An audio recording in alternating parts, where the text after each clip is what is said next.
Chapter 8 A Dying Woman's Secret. It was a snowy, bitter, cold night, and Mrs. Corney, who now ran the workhouse where Oliver was born, sat with Mr. Bumble before a cheerful fire, drinking tea. It's hard weather, Mrs. Corney, and all the people in the parish complain about not having enough food and coals. People are selfish. Here we are, taking care of these paupers, and they're always asking for more. Mrs. Corney enjoyed these visits from Mr. Bumble, he being a single man and she being a widow for 25 years. Mr. Bumble finished his tea, wiped his mouth, and suddenly jumped up and kissed the lady on the lips. "Stop, Mr. Bumble, or I shall scream," she cried. But before she had a chance to scream, a knock came at the door, and an ugly old woman put her head in. "If you please, Mrs. Corney," she said, "Old Sally is going fast, and she says she has something important to tell you before she dies." Mrs. Corney was annoyed at being disturbed with her gentleman visitor, but she excused herself and hurried off. Old Sally lay in a bare attic room with a dim light burning near the bed. She was twisted with age and trembling with pain. "Doubt whether she'll last 2 more hours," said the 2 attendants, who were stirring the coals in the fireplace.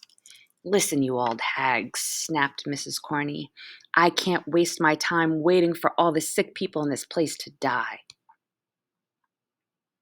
She turned to leave the room when the figure on the bed pulled herself upright and stretched out her arms.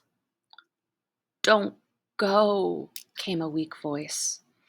"Come over here and let me whisper in your ear. I must tell you something before I die." Mrs. Corney pushed the old women out the door and went to the bedside. "Now listen," began the dying woman. "In this very room, I once nursed a pretty young thing who was brought in with her feet cut and bleeding and her clothing covered with dirt.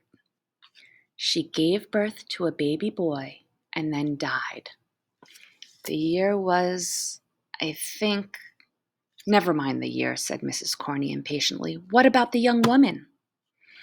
The woman in the deathbed moaned, and her eyes darted wildly around. "I remember now," she cried fiercely. "I robbed that young woman. Before her body was cold, I stole it." "Stole what, for God's sake?" "I stole the only thing the poor creature had. She could have spent it for food or clothes, but she saved it and kept it safe, and it was pure gold." "Gold?" Now Mrs. Corney shared old Sally's excitement. "Go on. Who was the mother? What was it she saved?" "She asked me to keep it safe for her. She trusted me. But she is dead, and the child may be dead too. If he is, it's my fault. The gold could have saved his life. He would have been treated better if they had known."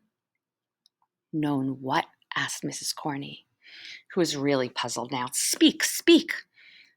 "The boy looks so much like his mother that I could never forget it whenever I saw his face. Poor girl, she was so young." The dying woman was out of breath and fell back against her pillow. "Speak," shouted Mrs. Corney. "Speak now, or it may be too late." Old Sally struggled to speak. Her voice was very faint. "The mother whispered to me that if her baby lived, the day might come when he would not feel so ashamed to have his mother's name mentioned. I pray to heaven that someone has befriended that poor child. He was so alone." "What was the boy's name?" asked Mrs. Corney, who was already beside herself with frustration.